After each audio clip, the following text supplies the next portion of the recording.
Buenas noches.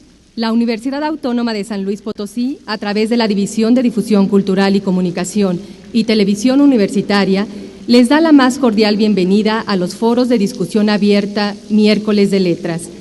El día de hoy está dedicado a Concepción Urquiza. Para moderar el panel se encuentra con nosotros la maestra Josefina de Ávila. Antes de cederle la palabra a la maestra, quiero comentarles que ella realizó estudios de letras españolas en la Facultad de Humanidades de la Universidad Autónoma de San Luis Potosí. En el periodo de 1959 a 1960, cursó un año de literatura francesa en la Universidad de París, la Sorbona. Fue profesora de Humanidades de la Universidad Autónoma de San Luis Potosí entre 1961 a 1962, año en que fue suprimida dicha facultad. Obtuvo la licenciatura y la maestría en Letras Españolas e hizo estudios de doctorado en la Universidad Nacional Autónoma de México. Colaboró con el Instituto Nacional de Pedagogía y la Universidad La Bastida, hoy de Monterrey. Desde 1968 es maestra e investigadora de la Universidad de Sonora. Ha impartido numerosas charlas y conferencias. Tiene decenas de artículos, ensayos y notas sobre literatura, artes plásticas, música, teatro, en revistas especializadas y publicaciones periódicas. Por su trayectoria académica, en la Universidad de Sonora le fue otorgado el nombramiento de maestra emérita, la más alta distinción que dicha institución concede. El libro Textos y Pretextos, editado también por la Universidad de Sonora, reúne la mayor parte de su obra escrita. Démosle la bienvenida a la maestra Josefina de Ávila.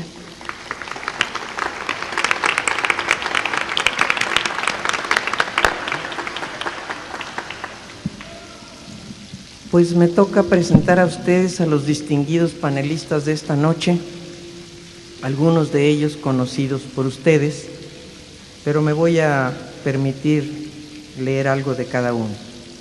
Va a iniciar esta noche la doctora Isabel Monroy. Ella es maestra en Historia por la Universidad Iberoamericana y doctora en Ciencias Sociales por el Centro de Investigaciones y Estudios Superiores en Antropología Social, Campus Occidente. Se ha desempeñado como docente con especialidad en Historia desde 1974 a la fecha. En su profundo interés por impulsar la difusión del conocimiento histórico, impulsó el establecimiento de la maestría en Historia en el Colegio de San Luis AC. Fungió como directora del Archivo Histórico del Estado de San Luis Potosí. Ha participado como miembro y asesora en diversas sociedades e instituciones académicas, como la Academia de Historia Potosina y el Comité Mexicano de Ciencias Históricas, entre otros. Es autora de numerosos artículos, prólogos y libros. En 1997 publicó Breve Historia de San Luis Potosí, única obra que mencionaremos ahora. En 2002 fue nombrada cronista del municipio de San Luis Potosí. Actualmente es secretaria académica del Colegio de San Luis. Margarita Díaz de León es licenciada en Ciencias de la Comunicación por el Instituto Tecnológico y de Estudios Superiores de Monterrey. Cursó la maestría en Letras Modernas en la Universidad Iberoamericana Santa Fe, en México DF. Ha realizado estudios sobre crítica y análisis de la literatura hispanoamericana, literatura del siglo XX y literatura náhuatl. Tiene una larga experiencia como docente e investigadora en diversas universidades del Estado, incluyendo la Universidad Autónoma de San Luis Potosí. Ha publicado varios artículos en diversas revistas y suplementos culturales, producido programas radiofónicos y participado de montajes teatrales. En el plantel San Luis Potosí, abril de 1999. En 1997 obtiene el reconocimiento a favor del desarrollo del arte por parte del Instituto de Cultura de San Luis Potosí, Desarrollo Integral de la Familia y Ágora, San Luis Potosí, México, 30 de octubre de 2003. Ella va a enfocar la vida de Concha Urquiza desde su perspectiva de escritora. Una vez que la doctora Monroy haga la contextualización histórica de la vida de Concha Urquiza. Laurelena González, muy conocida por todos ustedes, es licenciada técnica en diseño. Realizó estudios de lengua y civilización francesa en la Sorbona de París. Ha publicado libros de poesía bajo los títulos de Ciudad sin puertas, Arena en las manos y Paredes de polvo. Colaboraciones suyas de poesía y ensayo han sido publicadas en las siguientes revistas: Tierra Adentro, Blanco Móvil, Periódico de Poesía, Ventana Interior y Dos Filos. Ha colaborado en diversos suplementos culturales del periódico Pulso y participó junto con el colectivo, el profesor Armando Adame, aquí presente también, y con Norberto de la Torre, que es director del Museo Otoniano, en el colectivo de la UNAM, La Llanura Despierta.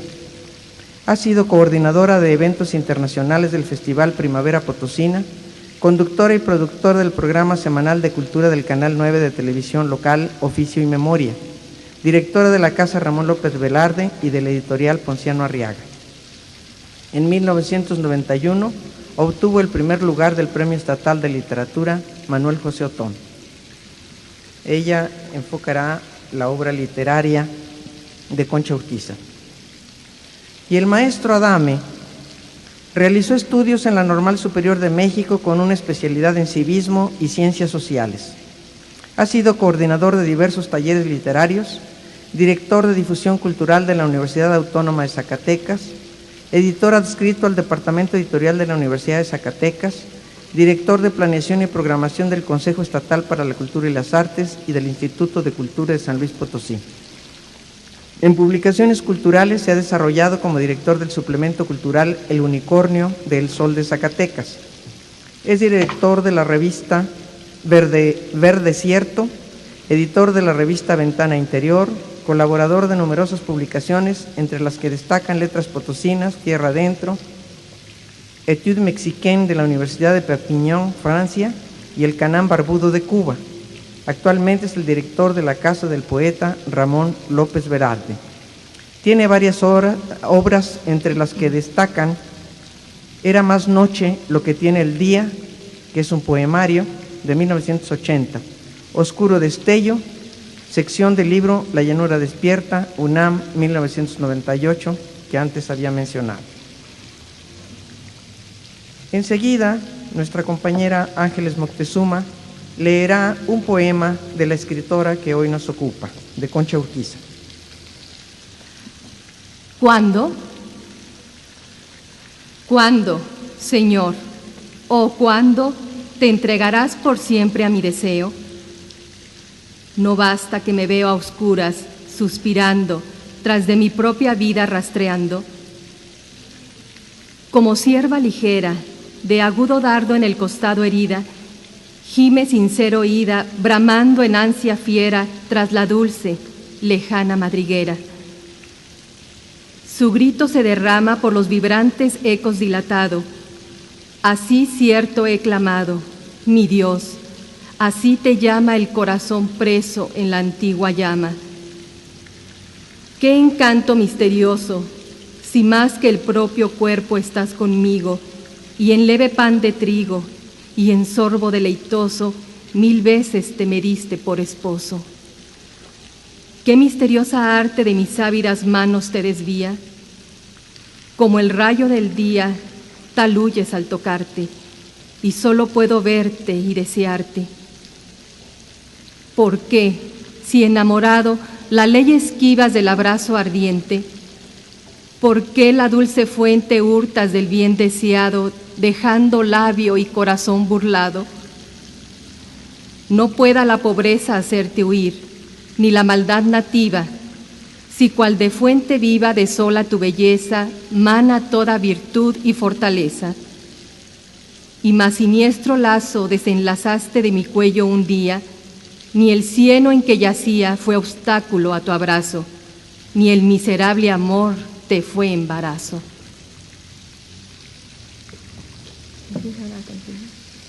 Bien, vamos a empezar la contextualización histórica de la vida de Concha Urquiza con la doctora Isabel Monroy. Adelante, doctora. Buenas noches tengan todos ustedes. La época que le toca vivir a Concha Urquiza es una época muy interesante en la historia de México. Ella nace a finales del año 1910 y muere a mediados del año 1945. Es decir, le tocan 35 años de una violenta y profunda transformación en México en todos los órdenes, económico, político y social. Comenzando porque ella prácticamente nace al mismo tiempo que estalla la Revolución Mexicana. Al poco tiempo de haber estallado la Revolución Mexicana, ella cambia su residencia a la Ciudad de México. Sin embargo, el conflicto que nosotros denominamos Revolución Mexicana va a tener diversas caras a lo largo y ancho de todo el país. No podemos hablar de una sola Revolución Mexicana, son muchas revoluciones, son muchos movimientos a los que denominamos Revolución Mexicana y que dependiendo de los estados van a ser vividos con mayor o con menor intensidad. Sin embargo, esto no quita que es una época de un cambio muy profundo. Primero, el trastocamiento del orden político obviamente va a provocar también una ruptura muy importante a niveles económicos y a niveles sociales. Y esto va a cambiar el México del siglo XIX y de los principios del siglo XX de ser un México moderno en el sentido de la palabra, pero muy acartonado, con clases sociales profundamente estratificadas, a un México mucho más vivo, mucho más auténtico, y un México donde los diversos grupos sociales van a tener distintos puntos de emergencia. Y esto es algo que va a ser una de las características importantes del siglo XX.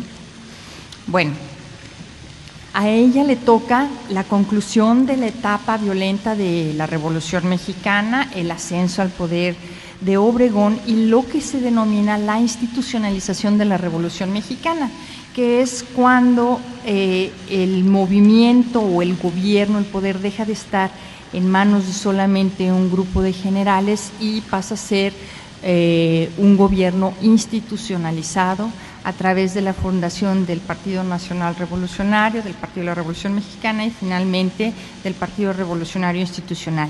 Es decir, le toca transitar de los generales de la Revolución a los presidentes institucionales, comenzando primeramente por Calles, Ortiz Rubio, Abelardo Rodríguez, Cárdenas y finalmente Manuel Ávila Camacho. Dentro de estos años de su corta existencia, porque no podemos decir que su existencia haya sido muy larga, a ella le toca vivir uno de los conflictos más fuertes que hubo después de la Revolución Mexicana, y es precisamente lo que se denomina como Guerra Cristera. La Guerra Cristera fue un conflicto que se desató en México entre 1926 y 1929, donde había una fuerte oposición entre el gobierno de la República Mexicana y la Iglesia Católica. Esta lucha fue más violenta en la región del Bajío que en otras regiones del país, pero indudablemente que cimbró a toda la sociedad mexicana, y yo creo que este movimiento tuvo una gran repercusión dentro de la propia experiencia de Concha Urquiza. Posteriormente ella se traslada a vivir a la ciudad de Nueva York alrededor del año 1928 y vivirá aquí hasta más o menos 1933, cuando regresa a México. Hacia 1938 decidió ingresar a la Congregación de las Hijas del Espíritu Santo, pero no permaneció en esta congregación y al año siguiente ya está en San Luis. Sus biógrafos dicen que vivió en San Luis entre 1933 y 1944, que en la ciudad de San Luis enseñó literatura y estudió jurisprudencia. Pero lo que aquí me interesa destacar, sobre todo por el caso que nos ocupa esta noche, es que a ella le toca también una época muy interesante en San Luis Potosí, porque ella llega justo en el momento en que Saturnino Cedillo, que fue, vamos a decir, el líder revolucionario que logró atravesar todo el proceso de la Revolución Mexicana y comenzar la vida del México moderno, cae, porque Saturnino Cedillo muere en enero de 1938 y después de haber ejercido un control muy fuerte en el Estado, se da paso, o sea, de que se termine propiamente el cacicazgo de Saturnino Cedillo, se da paso al cacicazgo de Gonzalo N. Santos, y Gonzalo N. Santos va a ser gobernador en San Luis Potosí de 1943 a 1949, es decir, todavía le abarca un pedacito de la vida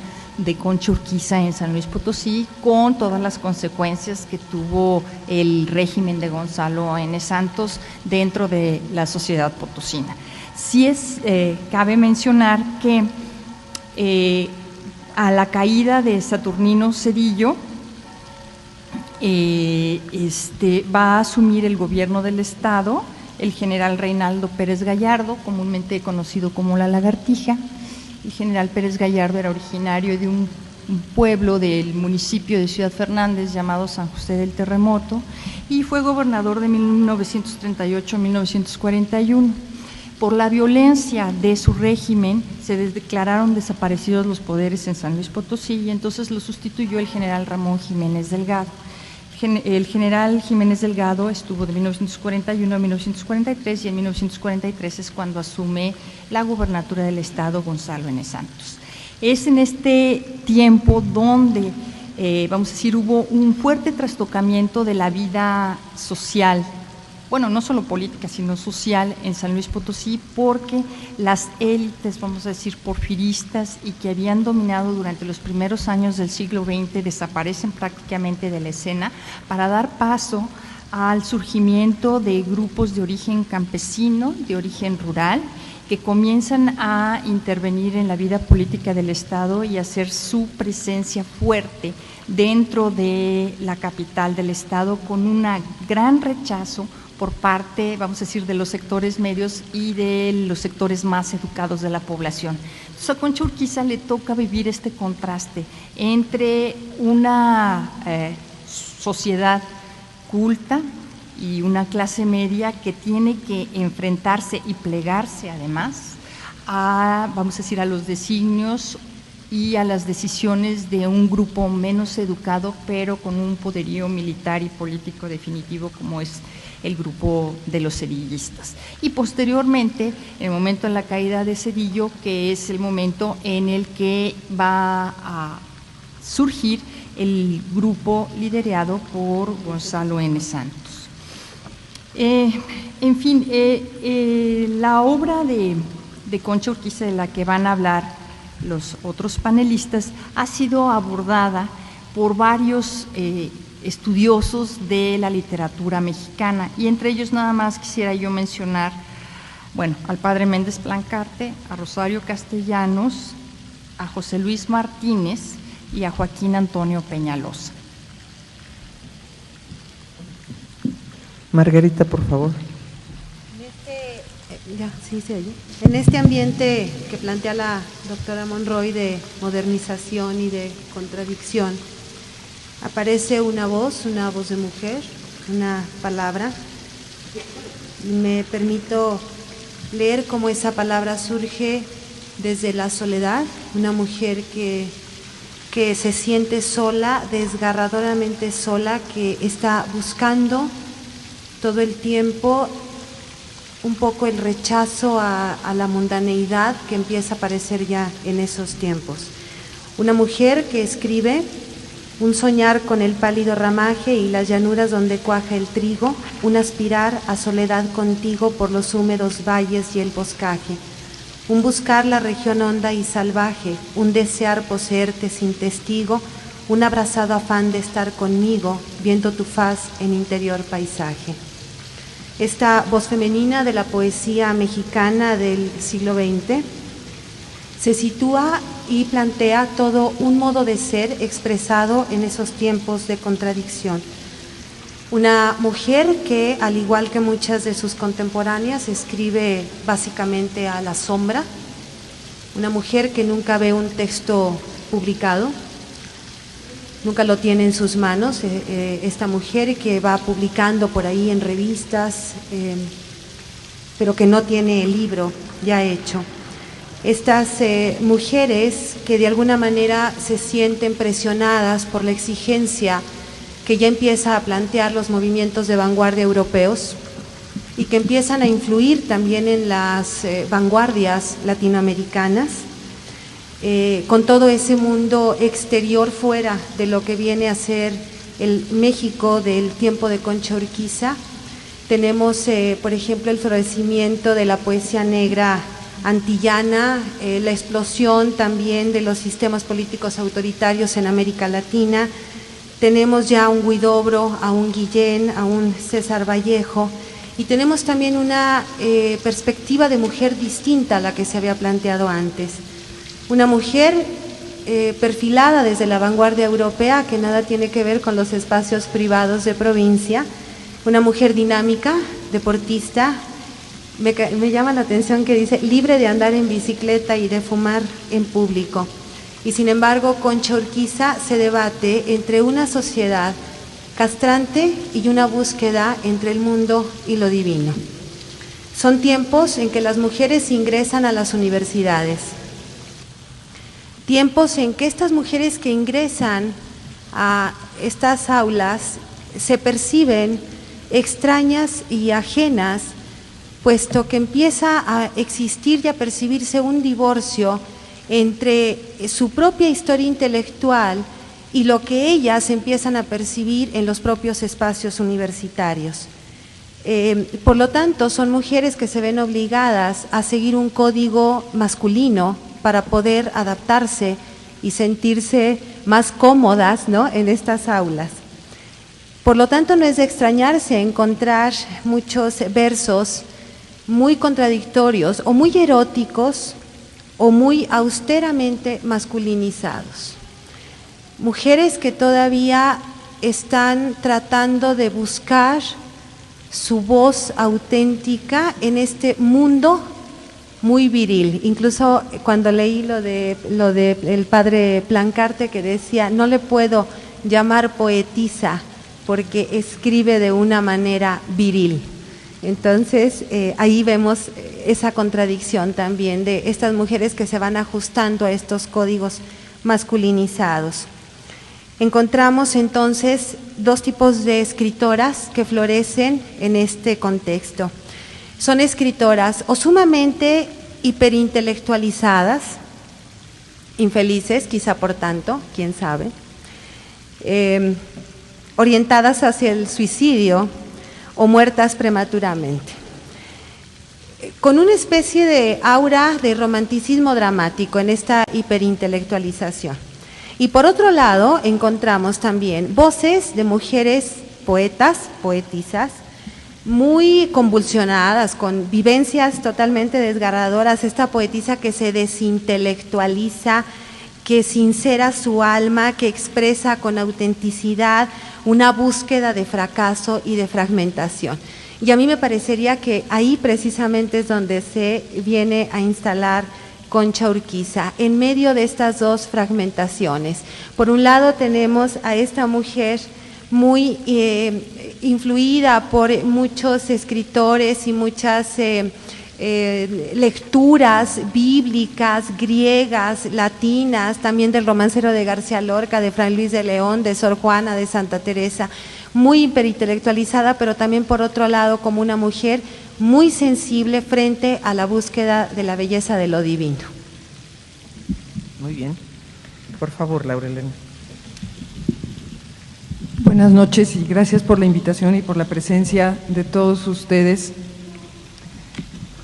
Alrededor de la escritura, alrededor de la imagen, de la memoria de una mujer que estuvo en este sitio donde estamos nosotros y de una mujer que convivió con personas que están aquí con nosotros en algún momento y que gracias a la solidaridad que alrededor de la literatura y del conocimiento se da una amistad fecunda, y en este caso el padre Méndez Plancarte la completa, porque si no fuera por él nosotros no podríamos estar el día de hoy reflexionando sobre la obra de esta mujer y sobre la obra de esta escritora.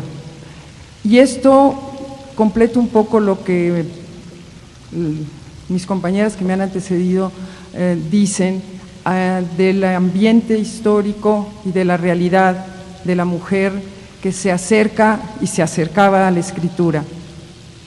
Y digo se acerca porque tenemos casos cercanos, como es el de una compañera que también fallece en situación bastante trágica, que es Irma Dávalos, y que repite un poco, no sé si para beneficio de la literatura, el esquema que tal vez tratamos de no abordar de frente, que es el del suicidio.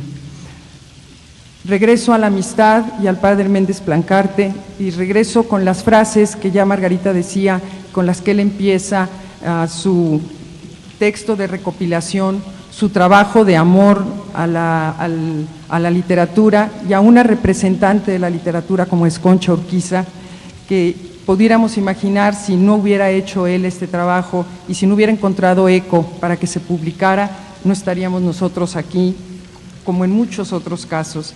Y quiero citar exactamente las palabras porque podemos equivocarnos y sentir que la cuestión de género es superada por adjetivos que se utilicen de una y otra manera si no está bien contextualizado.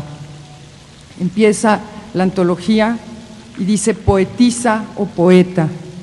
Me repugna llamarla poetisa, y si la academia me lo permitiera, preferiría 1000 veces llamarla a secas poeta, como se ha llamado con razón a la montañosa y abrupta Gabriela Mistral.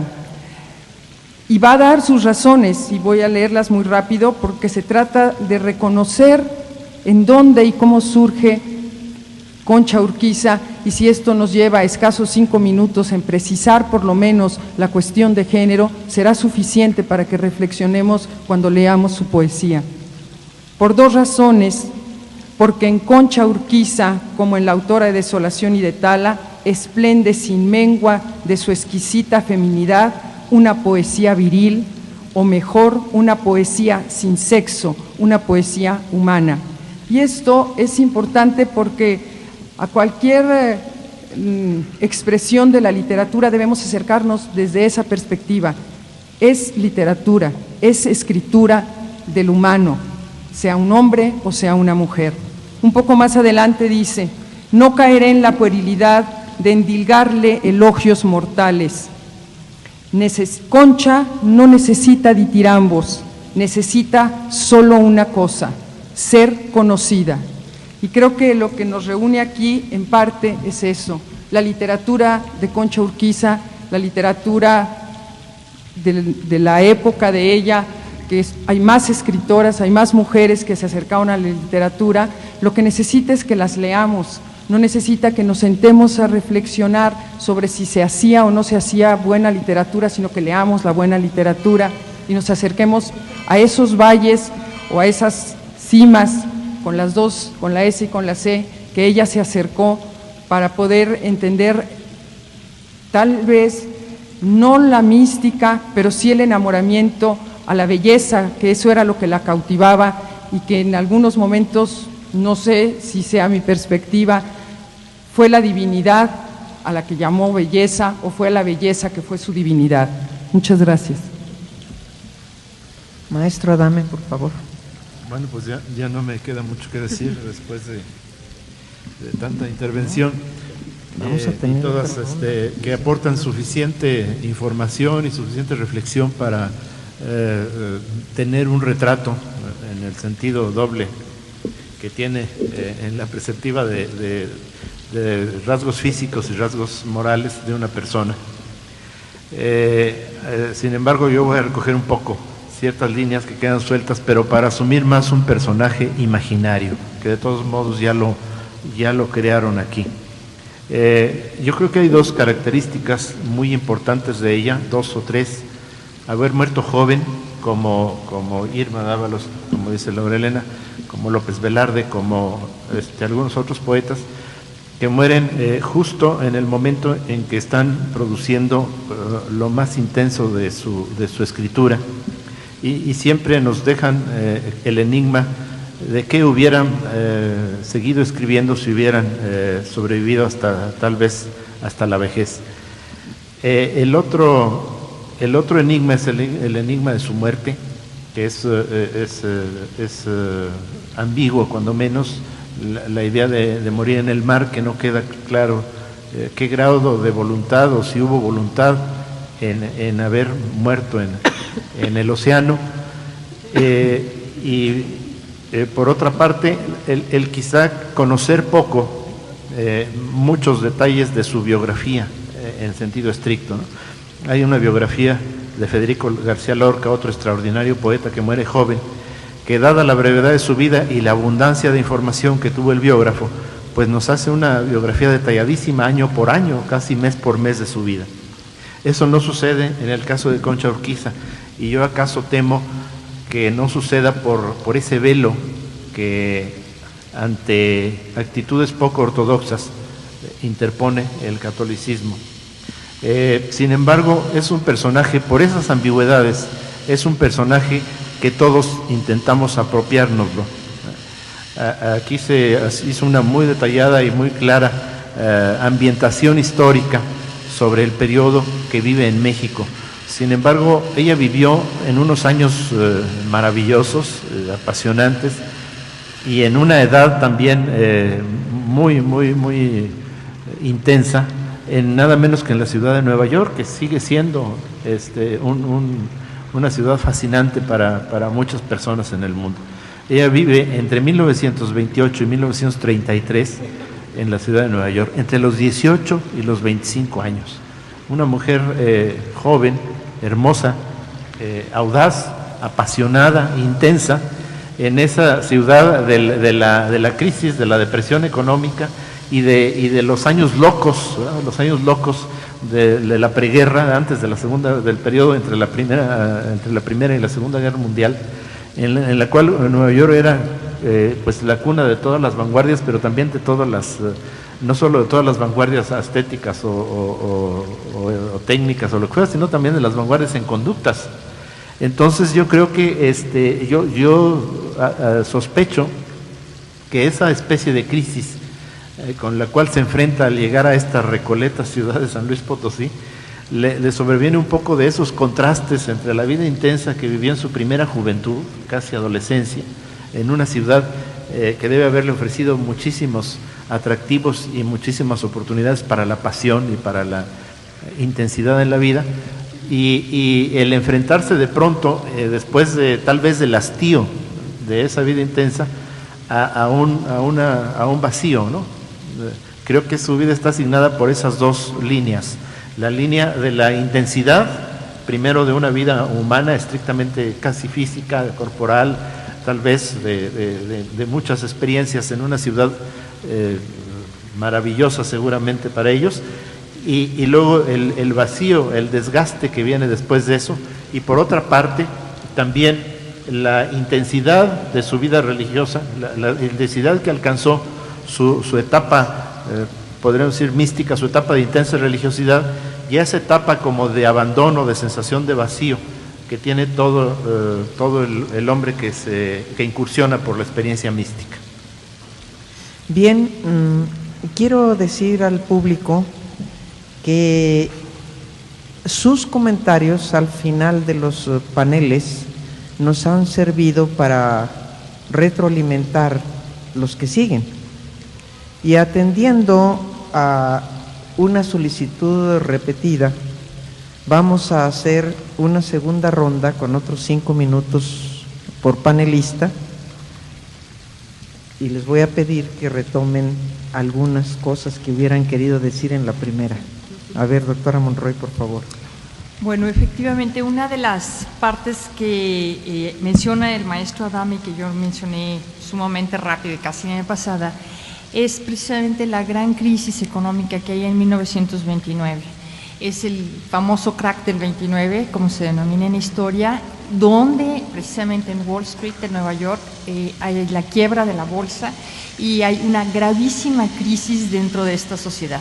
Ustedes imagínense una muchacha que viene saliendo del movimiento, o sea, viene corriendo del movimiento cristero o experimentando el movimiento cristero, después de muchos años de una situación muy incierta, llega a Nueva York, se instala y de repente al año se viene la gran crisis, o sea, la quiebra del 29 y la grandísima crisis que va a haber en los Estados Unidos hasta el año de 1932. Por supuesto, la migración mexicana a los Estados Unidos había sido muy fuerte, sobre todo a raíz de la Revolución Mexicana. Es una migración que comienza por ahí de 1870, pero se agudiza con la Revolución Mexicana y es una migración que a partir de la crisis de 29 va a comenzar a repatriar un buen número de mexicanos. Concha Urquiza, a pesar de que está situada en un estrato medio en la ciudad de Nueva York, de todos modos no es ajena a este sentimiento que de repente comienza a surgir contra aquellos que están ocupando lugares que podrían ser ocupados por los propios norteamericanos. Entonces, en ese sentido, su experiencia no debe de haber sido nada fácil. Por otro lado, también faltó decir sobre la campaña presidencial que hace José Vasconcelos, en la que va a haber una llamada sumamente importante a todo este núcleo de personas educadas de la clase media por crear un México con alternativas diferentes, un México donde hubiera mayor libertad para la mujer, un México donde hubiera mayor libertad para los ayuntamientos, un México que estuviera con vamos a decir, con un gasto orientado, en fin, una propuesta como muy distinta de gobierno de lo que habían sido las propuestas anteriores de gobierno y que es una propuesta que, como todos ustedes saben, fracasó. Y de este grupo de gente hubo muchos intelectuales alrededor, sobre todo de la Universidad Nacional, que estuvieron muy metidos en este movimiento vasconcelista, del cual yo no creo que Concha Urquiza haya sido ajena. Y por último, sí quisiera mencionar que a mí me parece que pudiera establecerse algún tipo de nexo o de relación entre Concha Urquiza, por los años de su vida, no por otras circunstancias, y Concepción Cabrera. Más o menos van a vivir en épocas muy parecidas. Claro, Concepción Cabrera nace un poco antes, bueno, bastantes años antes, pero también es una mujer que escribe y es una mujer que dejó una huella muy profunda en San Luis. Margarita, por favor. Bueno, primero debo decir que me costó mucho trabajo encontrar libros de Concha Urquiza y que agradezco a la señora Martita Córdoba el haberme facilitado el texto. Y al leer este texto, que además es prestado y que lo voy a tener que adquirir en algún momento porque me encantó, encontré 3 líneas literarias. Me metí a la obra de esta mujer y encontré una disociación entre su vida, la historia de su propio contexto y su poesía. Y dentro de su poesía registré 3 fases de una constitución de identidad femenina. Por un lado, encontré en Concha Urquiza un descubrimiento de un mundo sensorial, un momento gozoso de iluminación, una exaltación del yo, una palabra erótica que se despliega. Y nos dice, como amante en el seno del amigo, que largamente bebe su deseo, gozarme quiero en soledad contigo.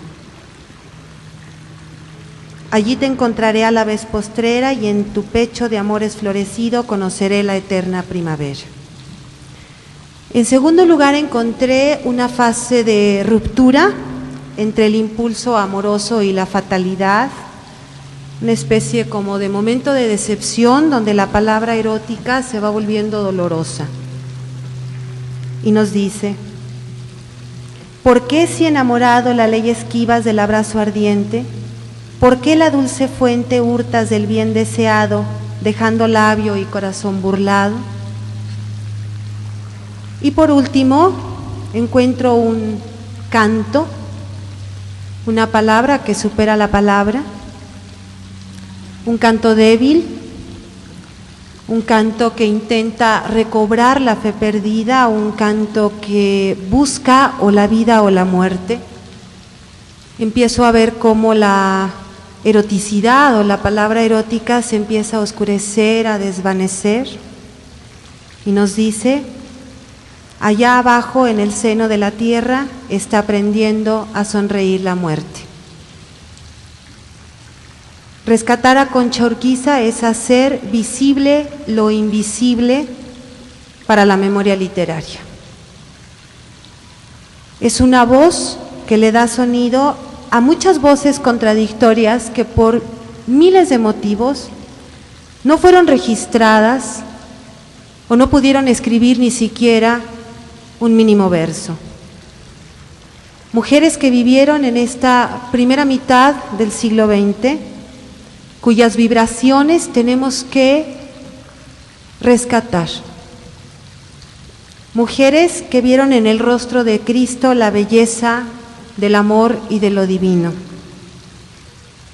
Mujeres que no pudieron renunciar al deseo mundano. También mujeres que murieron con el estigma de un amor desesperado. Creo que además de la importancia de rescatar a Concha Urquiza, como a muchas tantas que están por ahí perdidas, los profesores en literatura, los investigadores literarios, los lectores, los editores, los antólogos,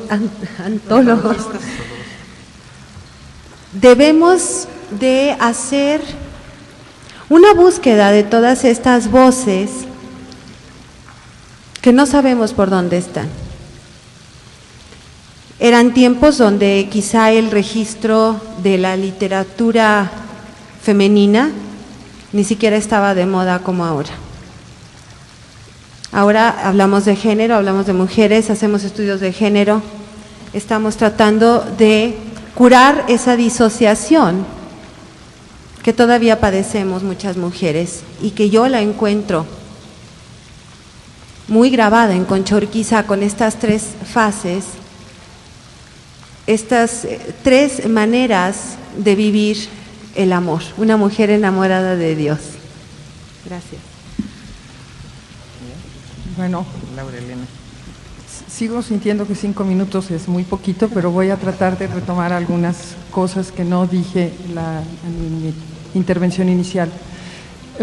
La primera, que creo que se nos ha olvidado a todos los que estamos aquí mencionar en el trayecto de Concha, es además de la importancia de sus años en Nueva York y en Estados Unidos, que la gente que la conoce sabe que estuvo muy contenta en su experiencia en Estados Unidos, la gente que la conoció, y debemos mencionar a Rosario Yarzum, que fue su gran amiga. Méndez Plancarte dice que casi su madre, que la protegió y le ayudó a crear un ambiente importante para ella para poder escribir, y creo que esa es una de las cosas que nos podría ayudar a completar la falta de reflejo de la historia inmediata que nos narra Isabel y que nosotros no encontramos cuando vemos la lectura de la obra de Concha, porque lo que encontramos es la manera como ella busca hacia adentro lo que le es significativo.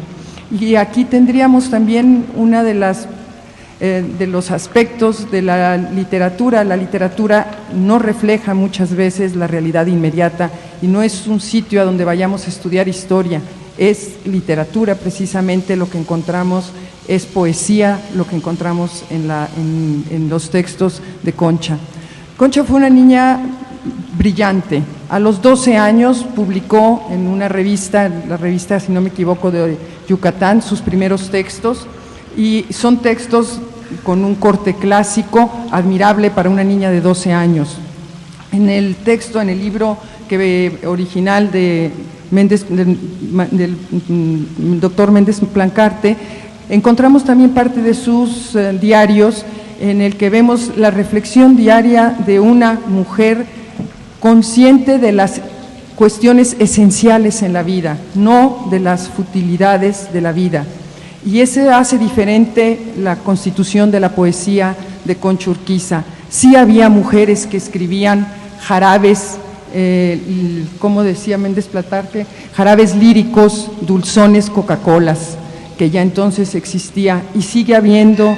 Y creo que en el caso de Concha Urquiza no vamos a encontrar muchas Conchas Urquiza, porque la preparación, que sería el otro aspecto que mencionaría de ella, además de su filiación comunista que no habíamos mencionado, cuando regresa de Nueva York, y después su acercamiento y su necesidad de querer entrar a ser religiosa y el no poder con la vida y con el tipo de disciplina que le impedía a ella realizar su disciplina intelectual, la disciplina de todos los días de un convento.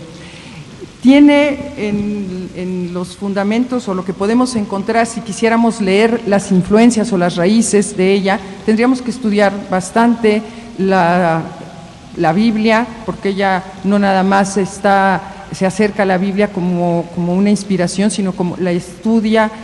El Cantar de los Cantares lo analiza y se deja influenciar por él, los Salmos, otros el libro de Job, que es uno de los libros más importantes, sobre todo para sus sonetos bíblicos. Después tenemos una influencia de los clásicos españoles, Fray Luis de León, sobre todo, al quien ella, como también nos dicen sus historiadores, le llamaba el maestro, porque decía que era su maestro, que tenía que leer. A la poesía griega de Homero, tradujo a Virgilio. Entonces no estamos hablando de una mujer nada más muy emocionada con la vida, estamos hablando de una mujer con una formación intelectual fuerte y con una gran pasión y con una lucha interna, que es a la que nos asomamos en su poesía.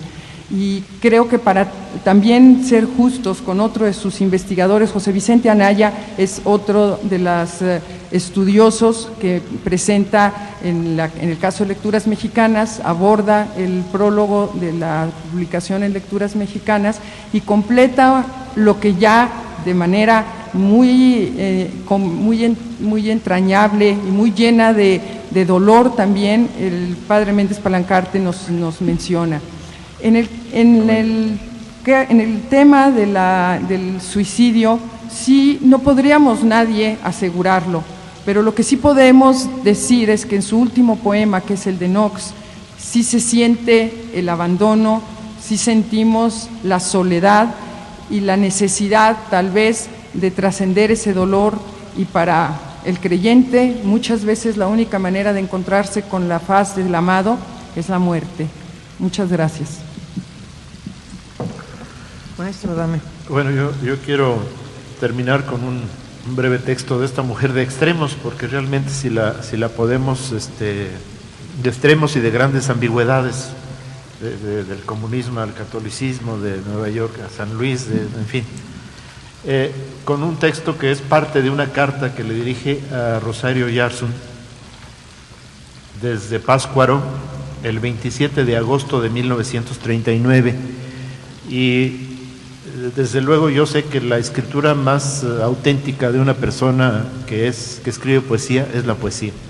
Sin embargo, cuando uno escribe poesía, sabe que va a ser leída por muchos y por más pierde intimidad. Y una carta personal a una persona que le tiene un gran afecto, yo creo que también nos revela mucho de la personalidad de Concha Urquiza y su relación con las experiencias que está viviendo en ese momento. Dice: los templecillos pobres de los pueblos, donde apenas se oye murmurar rezos a alguna vieja y donde el sagrario por abandonado cuadra bien al más abandonado de los hombres, Cristo Jesús, estos templos son los que desde un principio me han conmovido más. Cómo se va aligerando poco a poco el corazón en la seguridad de la presencia inefable, sobre todo cuando el entendimiento ya no trabaja para decirnos quién está, sino que solo se conoce esa presencia, como cuando una persona en silencio y a oscuras ha entrado en nuestra habitación. La soledad entonces sí existe. Si existe, la soledad entonces, si existe, es solo por fuera, en el cerco exterior del alma, y no sirve sino para estrecharla más contra él y apretarla en sus brazos. Y cómo al salir se lleva esta presencia, como si hubiéramos sacado de su casa y traído con nosotros al amigo querido.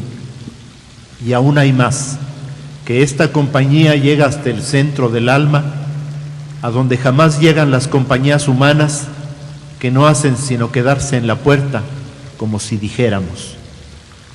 Quizá el sentirse abandonada por esa presencia haya precipitado su muerte. Bien, pues con estas participaciones tenemos una visión de una vida corta, que quizá por eso no pudo definirse, no pudo asentarse, pero de una mujer apasionada indudablemente. No voy a abundar desde luego ya en lo que se dijo, sino dar paso a la participación del público. Contamos con ella definitivamente para el éxito de este panel. Son dos partes, dice: un soñar con el pálido ramaje y las llanuras donde cuaja el trigo, un aspirar a soledad contigo por los húmedos valles y el boscaje, un buscar la región honda y salvaje, un desear poseerte sin testigo, un abrazado afán de estar conmigo viendo tu faz en interior paisaje. Tal fue mi juventud más verdadera. En el clima ideal de tu dulzura maduró mi divina primavera, y tuve mi esperanza tan segura como que en la hermosura pasajera se me entregaba intacta tu hermosura. 2. Cómo perdí en estériles acasos aquella imagen cálida y madura que me dio de sí misma la natura, implicada en tu voz y tus abrazos. Ni siquiera el susurro de tus pasos, ya nada dentro el corazón perdura. Te has tornado un tal vez en mi negrura y vaciado del ser entre mis brazos. Universo sin puntos cardinales, negro viento del Génesis suplanta aquel rubio ondear de los trigales. Y un vértigo de sombra se levanta allí donde tus ángeles raudales tal vez posaron la serena planta. Antes de darle la palabra al maestro Adame, que le acaban de hacer una pregunta, hay una persona del público que quiere leer un poema de Concha Urquiza.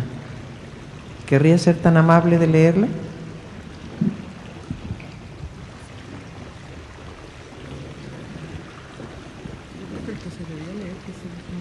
Pase, por favor. Ah, ya tiene micrófono, Sí. adelante.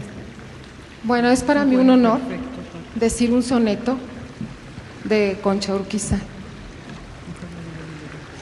Ella inicia en este que se llama Al olor de tus aromas, con un epígrafe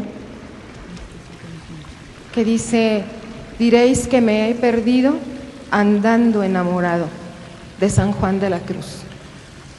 Dice: atraída al olor de tus aromas y embriagada del vino de tus pechos, olvidé mi ganado en los barbechos y perdí mi canción entre las pomas. Como buscan volando las palomas las corrientes mecidas en sus lechos, por los montes de cíngulos estrechos buscaré los parajes donde asomas. Ya por toda la tierra iré perdida, dejando la canción abandonada, sin guardar la manada desvalida. Desde que olvidé mi amor y mi morada, al oler de tus huertos, atraída del vino de tus pechos, embriagada.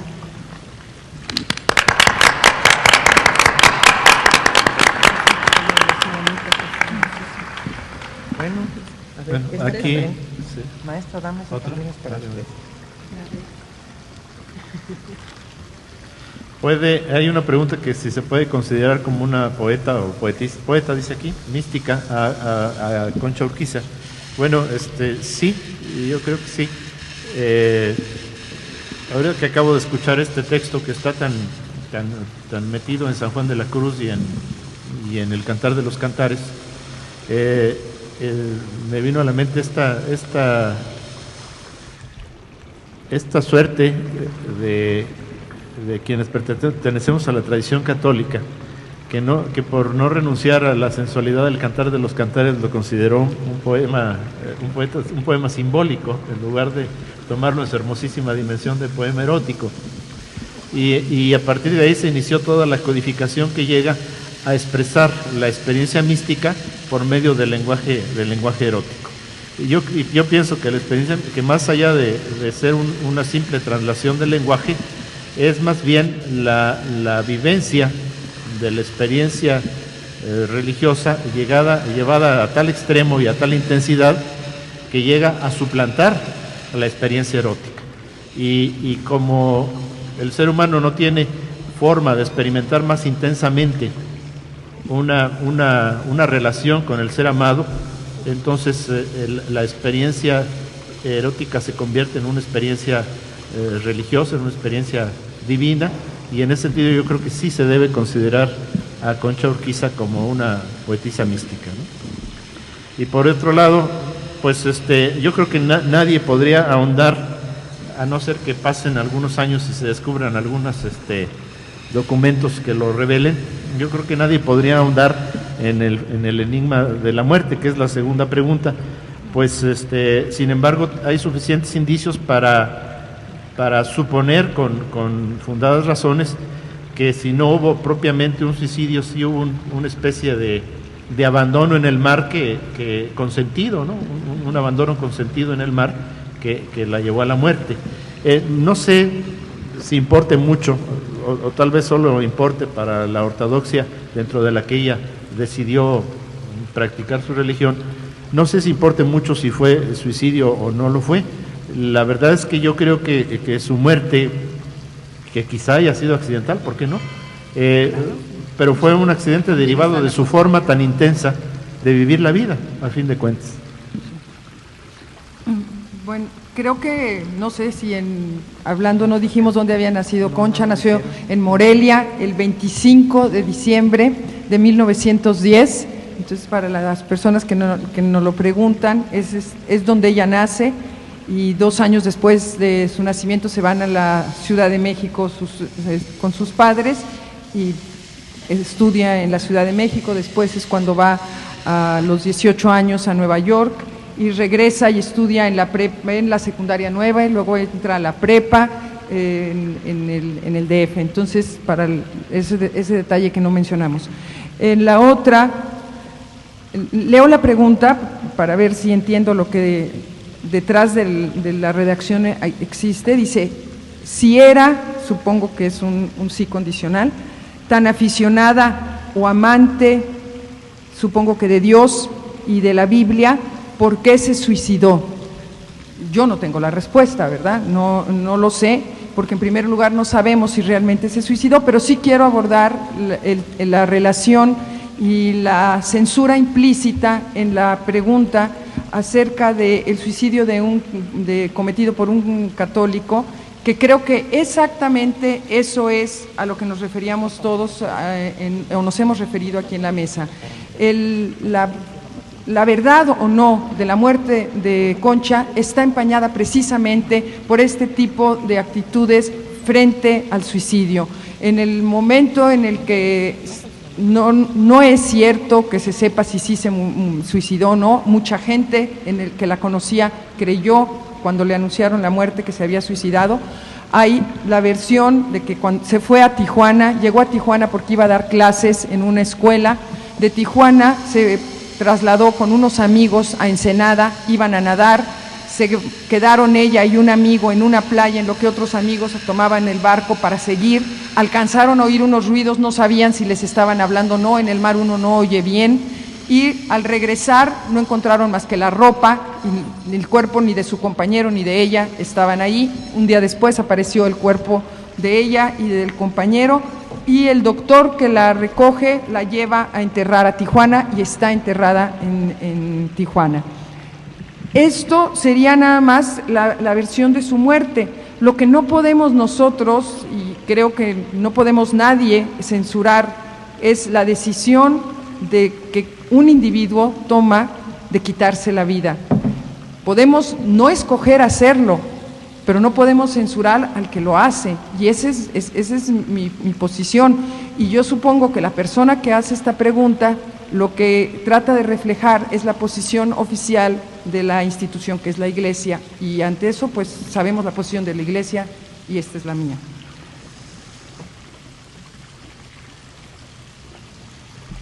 Si me permites, Luz Helena, aquí Laura, hay una respuesta.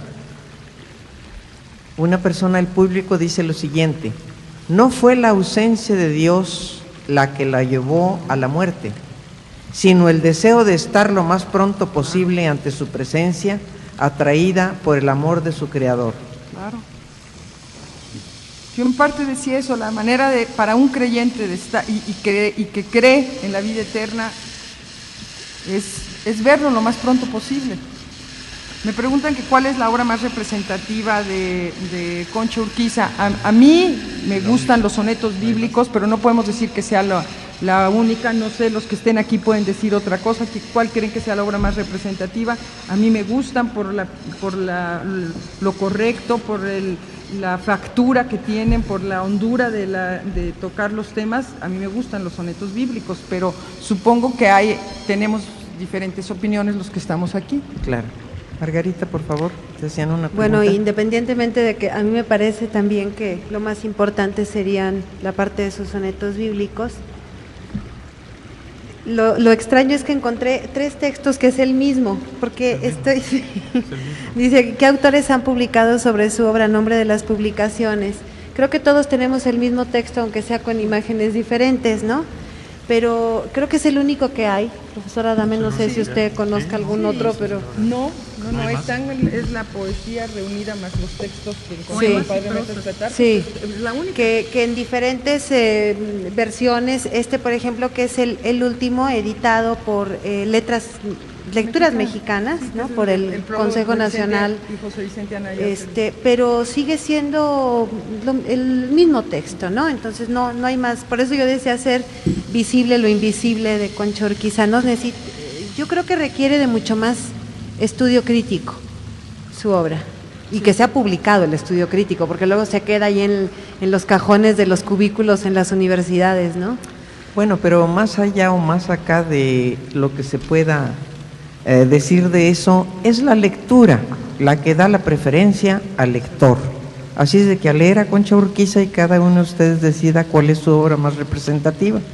Profesora Adame y luego la doctora Monroy. Hay aquí una pregunta que no sé, a lo mejor está insuficientemente expresada. Dice que ¿cuál sería la diferencia entre poeta místico y poesía mística? Pues la diferencia es la misma que hay entre poeta y poesía.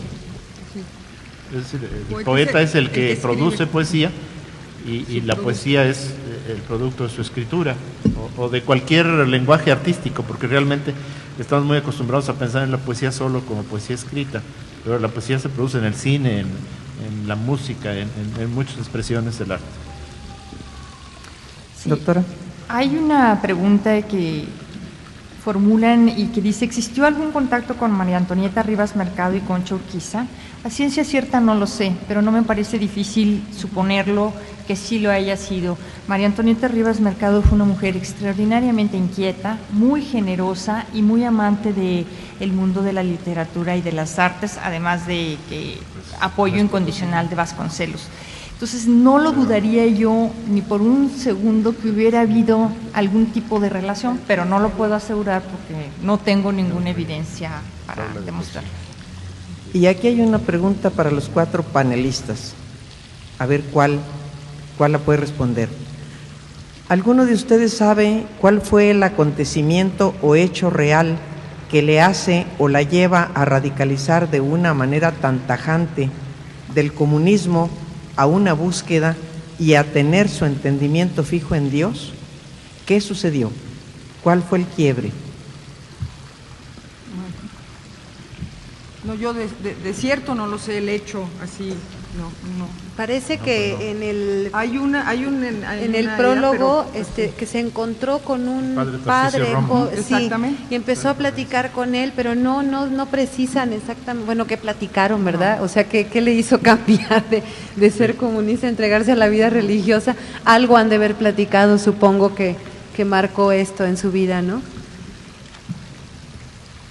Sí, pues yo creo que lo único ahí es el relato que hace el padre de ella, que es muy hermoso aparte. Sí. De la carta en que el padre Tarcisio Romo relata la conversión, ¿no? Cómo se acerca cansada un poco de la vida trivial o de la vida banal o de la vida estrictamente materialista y busca una salida metafísica y para ella es el regreso a la religión católica. Y la relación que tiene con el padre es bastante hermosa también, porque le regala el cancionero gitano de García Lorca y luego se arrepiente porque dice, ay, eso está como muy sensual y no lo vayan a regañar a él, o no vaya, y también cuando está en una carta que le manda, dice, no vaya a tacharlo, no lo vaya a tirar, entonces le manda otra carta y le dice, bueno, si ese libro que le mandé como que a su inteligencia o algo ofende a su sensualidad, mejor regrésemelo, porque yo sí podré leerlo con mucho gusto, ¿no? Es una relación bastante estrecha y sincera la que lleva con el padre, pero no dice exactamente que sea lo que la haya hecho. Yo no creo que excluyera, porque hay una frase que habla ella del apostolado del comunismo y no creo que lo excluya. De hecho, tiempo después hay gente que va a sentir que la teología de la liberación es un poco la expresión católica de se les tachó de marxistas a todos los de la teología de la liberación, y fue un poquito después, ¿verdad?, cuando empieza el movimiento latinoamericano a revisar cuál es el origen del pecado y empiezan a caer en lo que se llama el pecado social. Entonces, que ahora haya una tendencia diferente en este momento en el Vaticano no quiere decir que en el pasado no haya habido otras tendencias también dentro de la Iglesia Católica. Tengo aquí una pregunta, dice, ¿en qué posición ubicaría a Concha Urquiza entre los escritores potosinos? Es algo difícil porque, como dice el profesor Adame, pues Concha Urquiza no es una escritora potosina.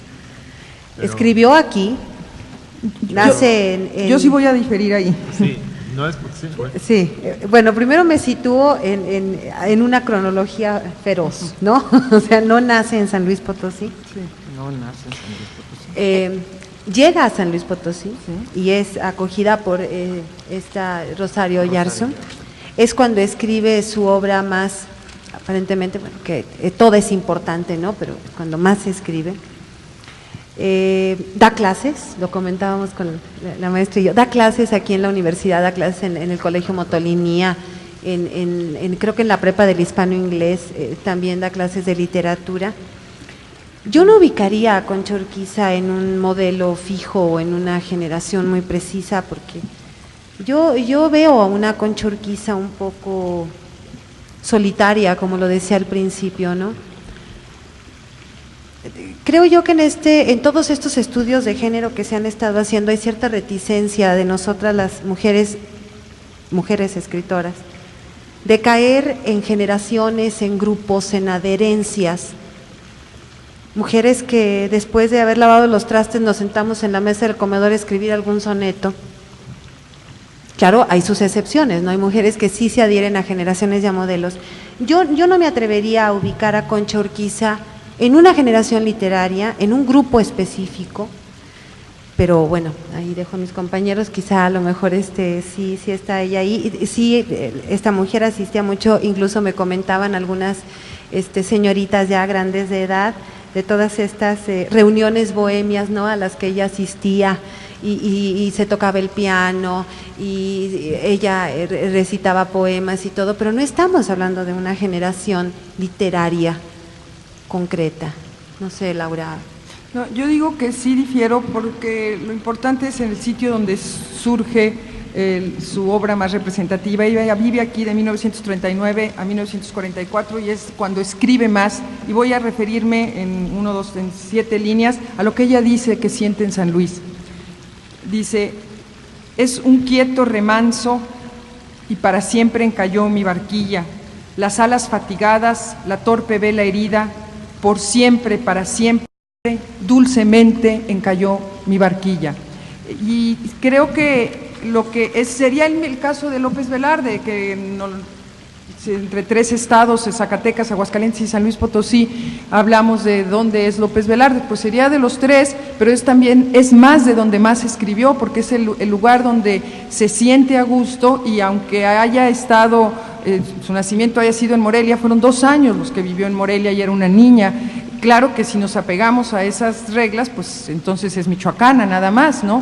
Pero sí es una mujer que es atípica, como decía, en cierto sentido, y no puede ser encasillada por esa razón, por su manera por su tipo de vida comparada. No quiero decir que sea atípica porque no había habido más mujeres como ella con ese tipo de vida, sino porque las otras mujeres se encasillaron en su trabajo y se encasillaron en su educación y en su producción literaria. Ella no, esa es la diferencia. Y también lo que llama la atención es, en una época que estamos hablando de vanguardias y de una escritura totalmente diferente, ella decide escribir poesía mística.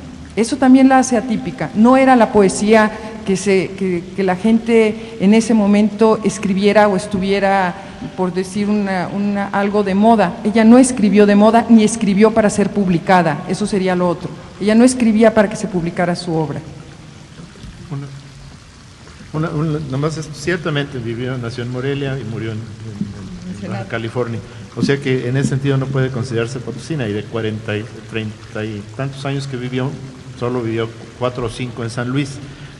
Bueno, pero yo creo que todo eso es secundario ante el hecho de que estemos aquí hablando de Concha Urquiza después de 60 años y que siga, que para quienes no la alcanzamos a conocer, se nos haya transmitido como una figura mítica, porque gente mayor de edad a nosotros nos hablaba de ella como una figura paradigmática, y todavía nuestros profesores de la preparatoria o nuestros mentores ya más allá de la escuela nos hablaban de ella como una figura extraordinaria. Entonces, en ese sentido es potosina porque dejó una huella muy honda, muy profunda en San Luis Potosí. Bien, comparto completamente la opinión del profesor Adame. Es totalmente intrascendente. Bastaría con hacerse esta pregunta: ¿es mejor la poesía de Concha Urquiza si afirmamos que es michoacana? ¿Es mejor si afirmamos si es potosina? Por favor, yo creo que todas las codicias respecto al dinero están permitidas, pero el arte es universal, ¿verdad? Aquí hay una pregunta y un comentario muy, muy interesante y que desgraciadamente no va a poder ser respondido esta noche, pero el proyecto de memoria escrita lo tiene considerado el tema. Es tan importante que tiene un apartado para este tema. Dice: si bien ya lo mencionaron, me gustaría que explicaran más a fondo la diferencia entre poesía mística y poesía religiosa. Ejemplo, Sor Juana Inés y San Francisco de Asís.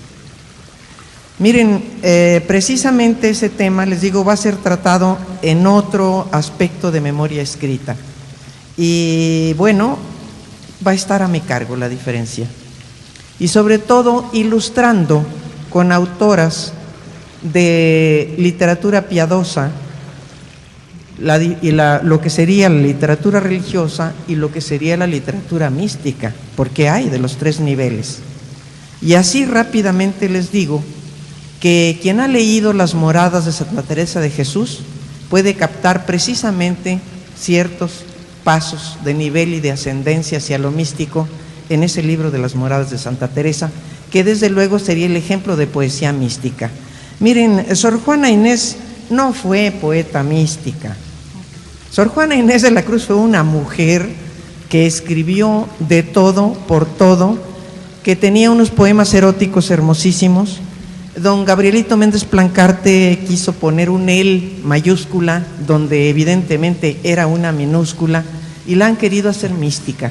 Sor Juana Inés es una poeta religiosa y ni siquiera en sus temas es tan religiosa como Concha Urquiza.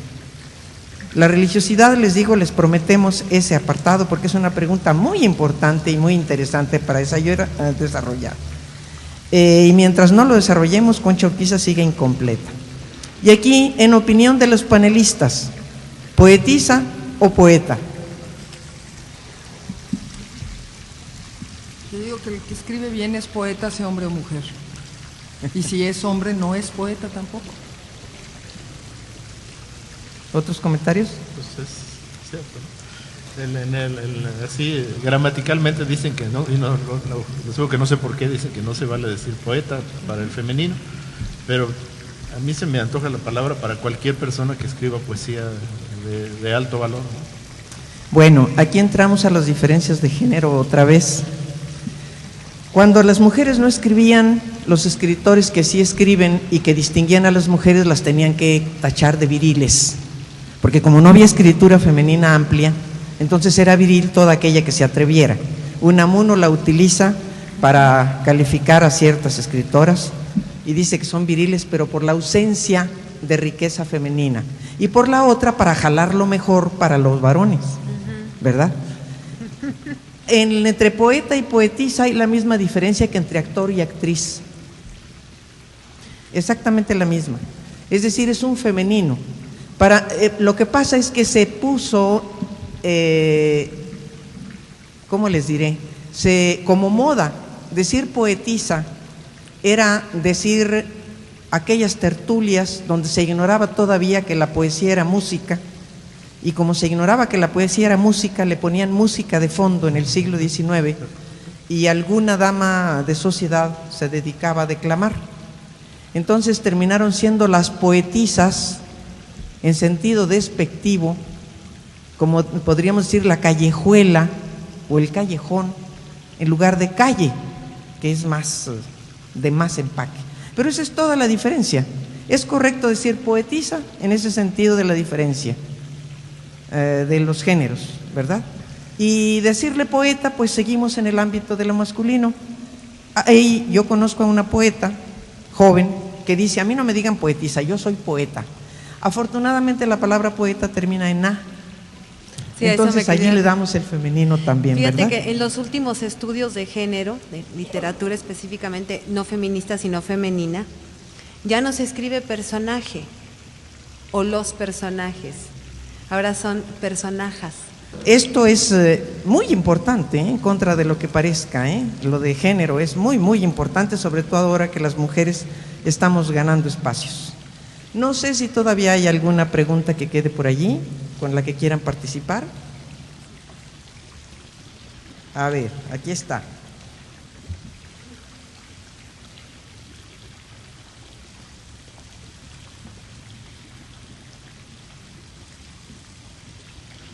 Bueno, aquí pretenden resolver en una tarjeta el problema que mencionábamos y al que le vamos a dedicar un tiempo aparte. Verán que no es tan sencillo como parece. El éxtasis, el ser estático enamorado, por tanto su conciencia y atención en ese ser innegable, irrenunciable, el amor. Esa es la condición del místico, del poeta místico. La religiosa expone de una forma poética la ideología, pues, de la religión. Parece sencillo, ¿verdad? Pero es bastante complejo esto. Lo dejamos para ese tema porque da pie para bastante tema eso. Estén pendientes de memoria escrita, se le va a dedicar un espacio a eso. Y desde luego están invitados desde ahora, ¿verdad? Bueno, pues muchas gracias por su presencia y da el cierre Ángeles Moctezuma. Gracias, maestra, gracias a los panelistas por su presencia en esta noche y gracias por su participación en los miércoles de letras, y les recordamos que el próximo 3 de diciembre se llevará a cabo el foro dedicado a Asunción Izquierdo. Ahora sí, no me resta más que agradecerles su presencia en esta noche y reiterarles la invitación para el próximo miércoles. Gracias por estar con nosotros. Muy buenas noches.